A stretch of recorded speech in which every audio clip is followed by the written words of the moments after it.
Assalamualaikum warahmatullahi wabarakatuh, pemirsa. Apa Jokowi masih di Indonesia?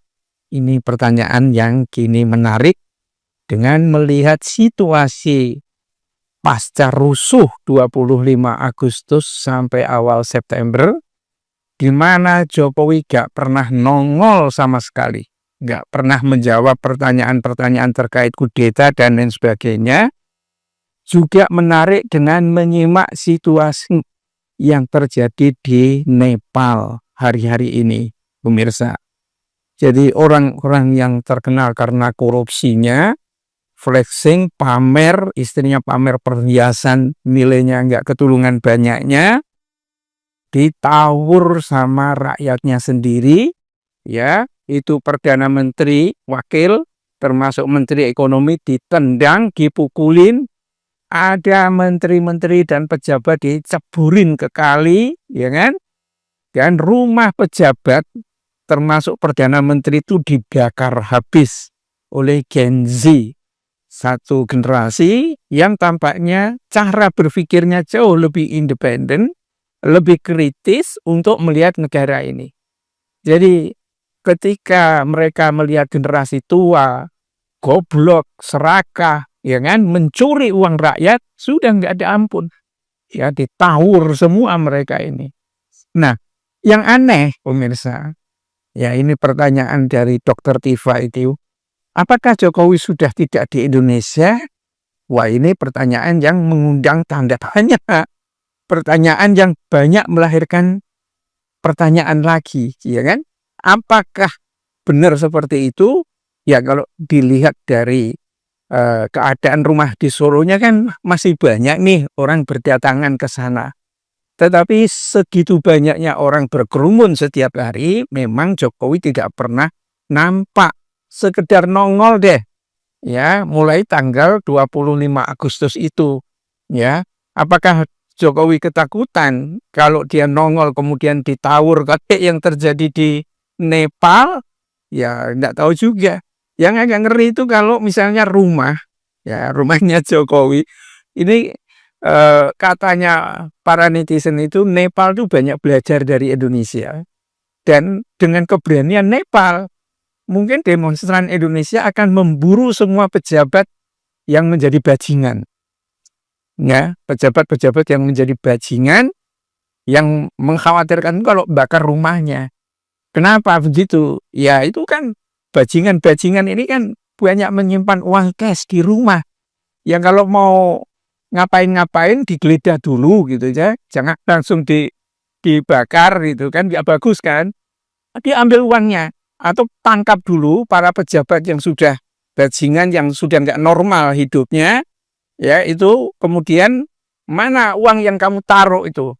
Ya, kalau nggak ngaku misalnya dicetak sekali 2 kali gitu kan, terus di syuting itu. Jitaknya jangan keras-keras, ya kan? Nanti dia akan ngaku tuh di mana itu duitnya itu. Ya, kebayangkan saat terjadi penjarahan di rumah Sastroni, anggota DPR, pendapatannya cuma segitu DPR itu, ya kan? Nggak nyampe 1 miliar per bulan. Tetapi duit yang ada di brankasnya itu segitu banyak. Dan beberapa kali, ya, Kejaksaan Agung sudah menangkap begitu banyak duit.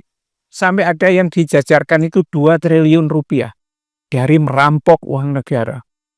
Ya, 2 triliun dari 11 triliun yang diamankan, katanya begitu. Nah, ini pejabat-pejabat ini perlu mendapatkan perlu diminta informasinya, siapa sebetulnya maling yang paling tinggi itu. Nah, disitulah datangi, ya, kalau menurut Bentor Suryadi kan ada brankas yang ada di rumah Jokowi. Apalagi kalau Jokowinya sudah kabur duluan. Ya.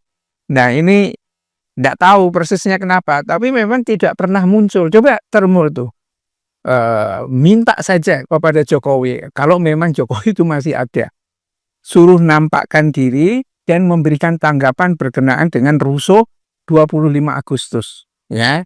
Rusuh yang tampaknya itu digunakan untuk mengalihkan isu, ya, kabarnya kan gini pemirsa. Jadi DPR itu udah siap-siap untuk maksulkan Gibran. Tetapi ada unsur partai-partai politik tertentu yang memang kayaknya memancing supaya reaksinya itu ke DPR.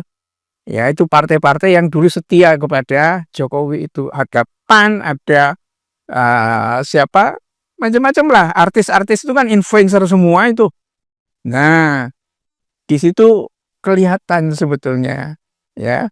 Kalau tidak ada gangguan dari orang-orang yang membuat kita emosi, itu DPR mungkin sudah menyidangkan persoalan ijazah palsu. Apalagi tingkat kepalsuannya lebih jorok daripada bapaknya, ya kan? Ini yang tampaknya harus dipelajari oleh semua pihak. Nah, ini perlu dicari ini, Jokowi itu kemana? Jangan sampai hilang dong. Ya, utang yang begitu banyak itu tanggung jawab siapa itu? Terus duit perhiasan yang dipakai istrinya, ya, mantunya dan lain sebagainya itu diperoleh dari mana itu? Harus dipertanggungjawabkan semua. Ya, dan lebih bagus kalau itu diserahkan kepada negara, ya, dia cukup di penjara. Jangan sampai kayak terjadi di Kathmandu, Nepal. Kasihan banget itu istrinya mantan Perdana Menteri Oli siapa begitu, terbakar hidup-hidup di rumahnya karena nggak sempat keluar.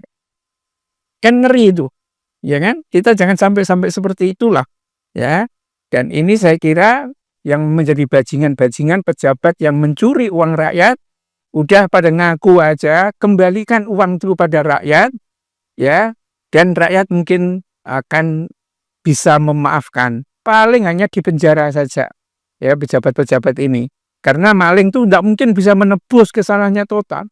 Kalau istilahnya dari Bamdullah, Abdullah Yamahua, kalau ngaku mengembalikan duitnya bisa menjadi kafarat, mengurangi siksa di akhirat. Ayo wi, nongol dong.